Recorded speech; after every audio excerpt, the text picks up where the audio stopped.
Number 3, learning to attack the problems. It's so important to mount a precise attack on the problems. Because one of the best ways to help somebody in communication is learn to attack the problem, to attack what's wrong. But here's the refinement of the skill that leaders must have. To attack the problem, but not the person.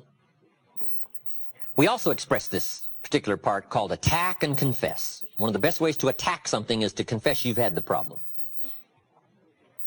Use yourself as example 1. Then use some others we call third party. Let me tell you about Mary. If Mary was here, she would confess, but she isn't here, so I'll confess for her. She put it off. She had the problem. And if she was here, she might even try to persuade you with tears. Right? We call that third party. But one of the best is to use party 1, called you, to attack the problems. Now, what are some of the things that need to be attacked? Let me just give you some examples. It's a pretty long list, but we'll have to just be sufficiently satisfied with a few, and you can continue these studies on your own. Procrastination. That's a good one, front and center.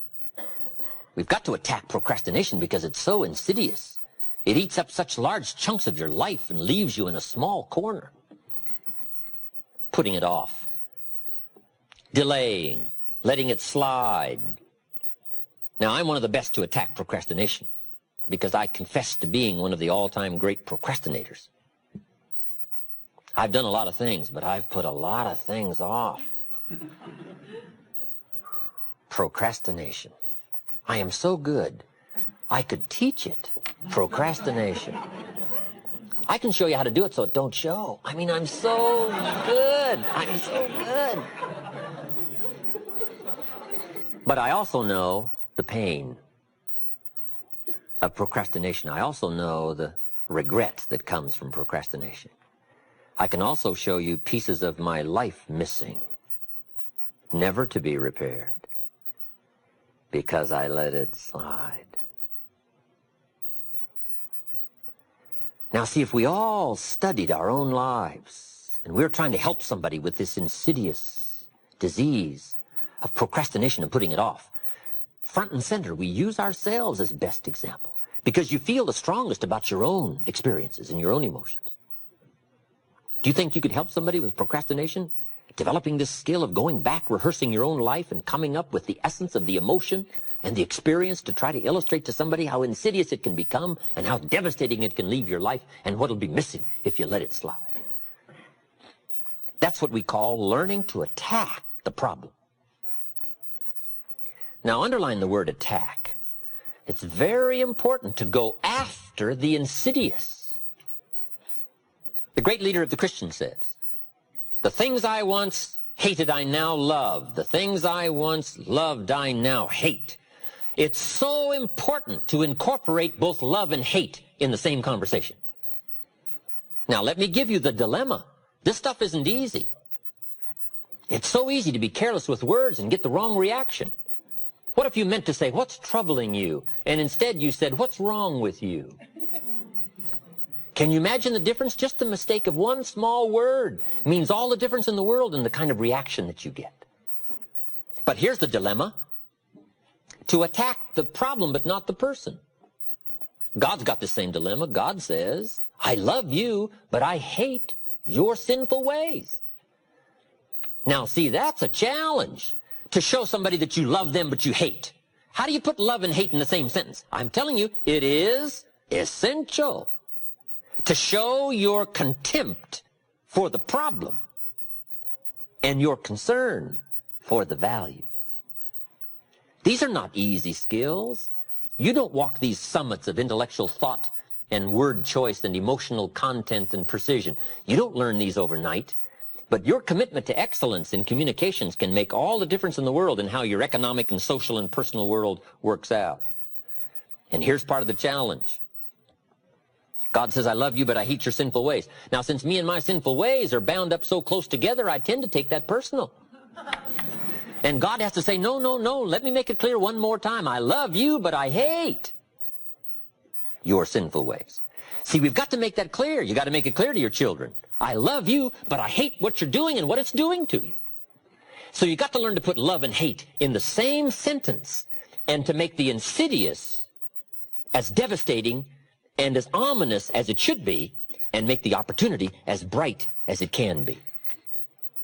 But we've got to learn to paint by language and by emotions how much we hate the wrong in order to develop the good. And this is some stuff you can't be mild with. See, you can't take the mild approach to the weeds in your garden. You've got to hate weeds bad enough to go kill them. You say, well, I've learned to handle this stuff.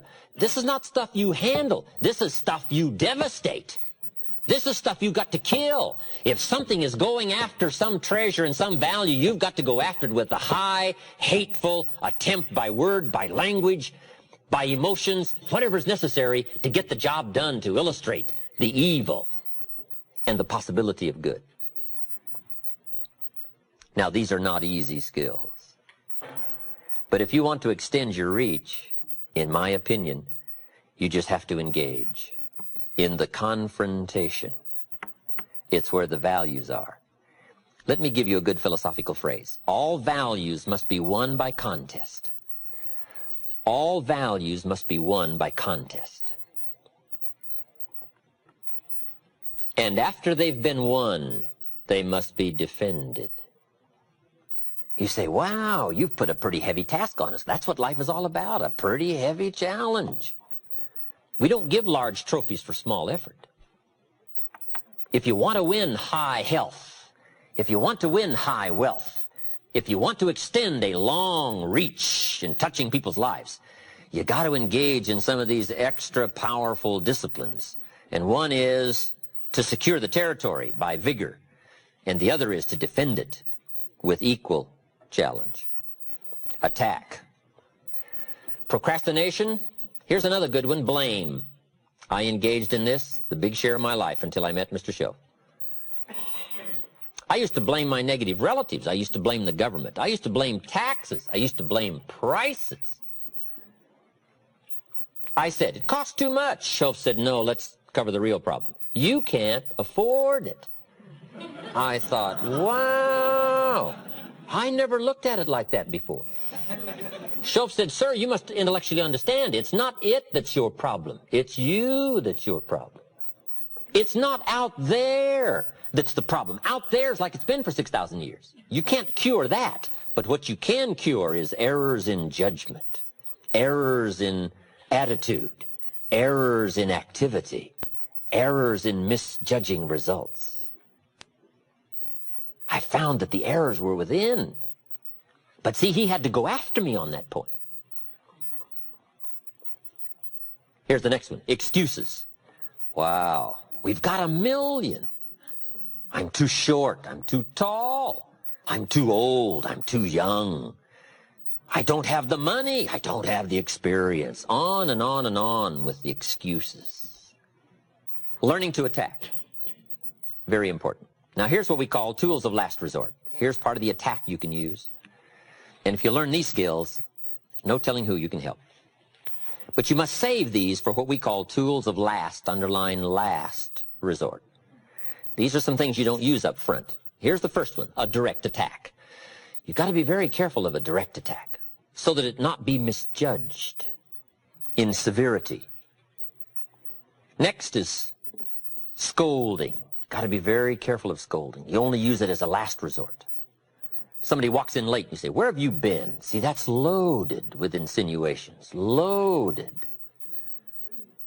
You got to be very careful. Only use it as a last resort. If you have to resort to it, you have to, but don't use it up front.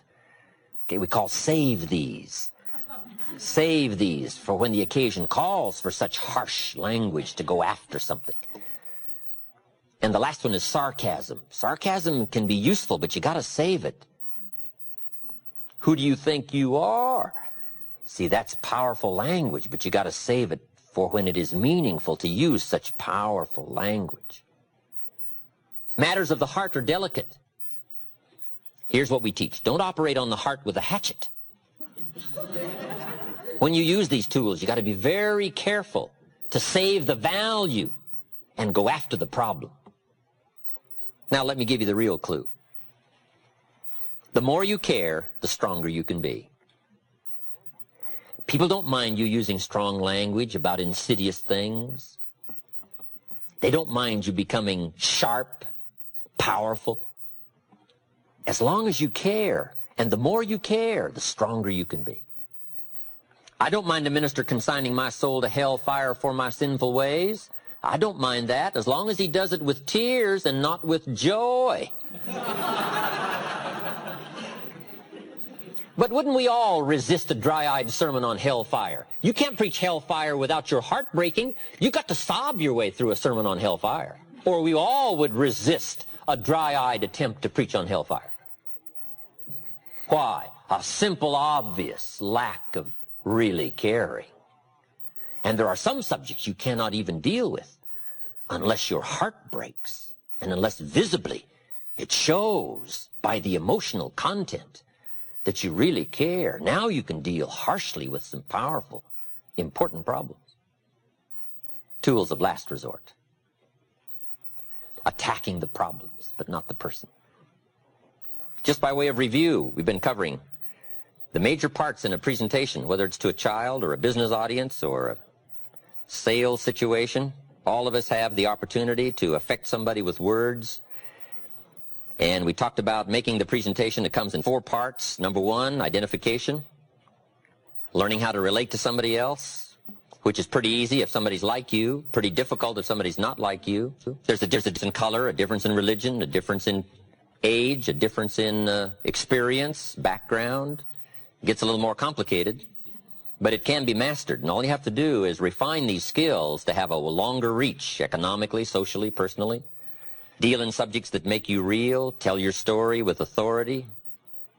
Next is the logic and reason part. Not too many facts. There's probably about 1,000 facts about an automobile, but you don't need them all to make a decision. About a half a dozen will do. And if you stretch it beyond the half dozen, it's pretty easy to lose your audience. So, brief on logic and reason. Number 3 was learning to attack the problems, but not the person. Number 4, in making the presentation, solution. So we've got identification, logic, attacking the problems, and offering solution. This is what we call solutions. Painting results in advance. This is an exciting part about the human experience, the ability to paint results in advance. We call it borrowing from the future. One of the reasons for living is to borrow from the future. If you can't see the future, it makes today pretty desperate. If you can't see the future, it makes your steps uncertain. Why bother to learn the skills and pay the price and go through all of the calisthenics and all of the trials of learning and growing and changing if you can't see the future? If there is no future, if there is no promise. So this is one of our great challenges, to do 2 things. 1, paint for ourselves the future, results in advance, borrowing from the future.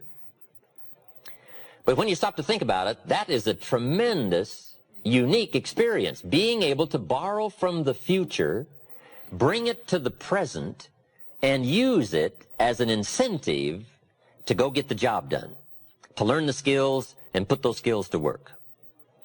So painting results in advance, whether it's money results, whether it's position results, possibilities, opportunities, putting the person you're talking to in the future position, I can see you now, solutions. And it can be very powerful, very powerful. What makes the farmer work all spring and toil all summer? His vision of the harvest. If he couldn't see the harvest, he wouldn't put the plow in the ground. If he couldn't visualize the opportunity, the chance to cash in and to turn wheat into money and money into lifestyle, if he couldn't see all of this, why would you put the plow to the soil? And the answer is, of course, why? If you can't see, why labor? And if the promise isn't clear, why put out the effort? So one of the ways to get people to respond, to put out the effort, to read the books, make the decision,